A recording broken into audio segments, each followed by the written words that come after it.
ایک ایسا گناہ عام تھا جس کی سزا لوگ بھگت رہے، اور جمعیت علماء نے اس کو محسوس کیا. میں آپ کے سامنے اس کو رکھتا ہوں.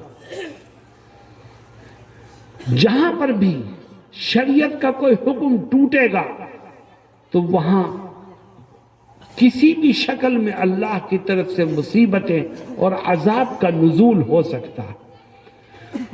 آج ہم نے یہ محسوس کیا ہے کہ باپ مرتا تھا یا باپ اپنی زندگی میں اپنی جائیداد میں سے حق اپنے بیٹوں کو تو دیا کرتا تھا مگر اپنی بیٹیوں کو محروم کر دیا کرتا تھا.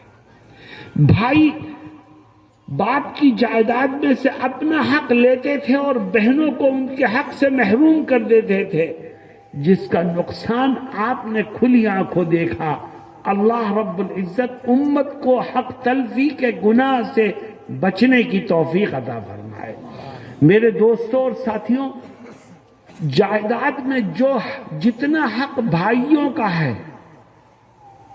اتنا حق ان کو لینا چاہیے، اور جو حق بہنوں کا بنتا ہے وہ انہیں دے دینا چاہیے، تاکہ کاغذات میں جس طرح باپ کی نرینہ اولاد کا نام چڑھتا ہے اسی طرح کاغذات میں باپ کی بیٹیوں کا نام بھی چڑھ سکے، اور اس سے اس کا ہندوستانی شہری ہونا ثابت ہو سکے.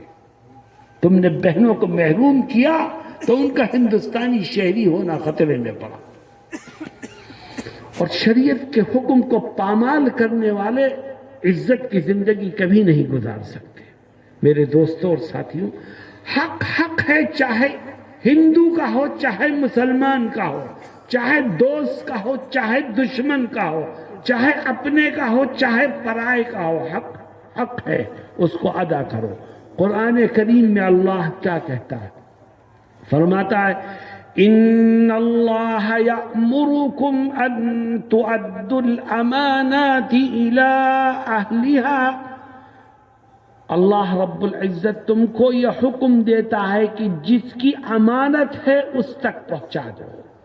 تم امانت میں اور حق میں کوتاہی کرو گے تو خدا کی پکڑ سے تمہیں کوئی بچا نہیں سکتا.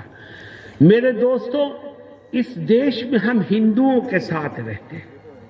اسلام ہمیں یہ تعلیم دیتا ہے کہ اگر ہندو کا حق ہے، ہندو کی زمین ہے، ہندو کا پیسہ ہے تو وہ بھی اتنا ہی محترم ہے جتنا کسی مسلمان کا حق محترم ہوتا ہے. جس طرح کسی مسلمان کے حق کو پامال کرنا حرام ہے، اسی طرح غیر مسلم کے حق کو پامال کرنا بھی حرام ہے، ناجائز ہے. میں نے یہ آیت پڑھی، اس آیت کا ایک شان نزول مفسرین نے ذکر فرمایا ہے. ان اللہ یأمرکم ان تؤدوا الامانات الی اہلها. اس کا شان نزول کیا ہے؟ دیکھو، غور کرو شان نزول پر، جس سے یہ بات بالکل کھل جائے گی، صاف ہو جائے گی کہ حق حق ہے، چاہے مسلمان کا ہو چاہے غیر مسلم کا ہو.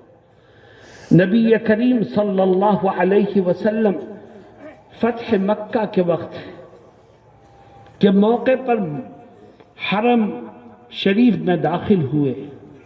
آپ کی نظر کعبۃ اللہ پر پڑی. آپ نے فرمایا صحابہ سے کہ کعبے کا دروازہ کھولو. صحابہ کرام آگے گئے اور پیچھے آ گئے، کہنے لگے حضور اس میں تو تالا لگا ہے. آپ نے فرمایا اس کی چابی ہے عثمان ابن طلحہ کے پاس.